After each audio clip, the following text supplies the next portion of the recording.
బట్టతలతో బాధపడుతున్నారా? కేవలం ఒక్క రోజులో శాశ్వత పరిష్కారం. ఉచిత కన్సల్టేషన్ కోసం కాల్ చేయండి.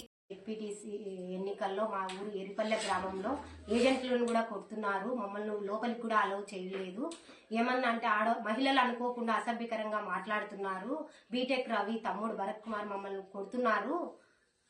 ఇంకా ఎట్లంటే అట్లా మహిళలను దూషిస్తున్నాడు సార్. ఆల్రెడీ సర్పంచ్ భార్య ఏజెంట్ గా కూర్చున్నా కూడా ఆ అమ్మాయిని కూడా కొట్టారు. ఇంత దారుణానికి ఒడిపడుతున్నారు. సుమారు 5 గంటల సమయం నుంచి బీటెక్ రవి తుగుట్ల మధు వాళ్ళ సంబంధం 200 మంది పోలీసు బూత్ దగ్గర ఉన్నారు. అంతమంది రూల్ ప్రకారం ఏమవసరం? పోలీసులు కూడా హేళన చేస్తూ చూస్తున్నారు. ఎలాంటి కార్యక్రమాలు చేయడం లేదు. మమ్మల్నే బయటికి పంపిస్తున్నారు కానీ వాళ్ళని ఒక్కరిని కూడా బయటికి పంపలేదు. పోలీసులు కూడా ఊరికి అమానుష్యంగా మాట్లాడుతున్నారు మా మీద. మమ్మల్ని లోపలికి అలౌ చేయలేరు. ఓటర్లే జరగరు. ఒక్కొక్క మహిళలు బయట నుంచి వచ్చి కూడా మీరు ఎందుకు ఓట్లు లేవు కదా ఇక్కడ ఎందుకు వస్తున్నారు అంటే మేము ఆడుకోవడానికి వస్తున్నాము అంటున్నారు సార్.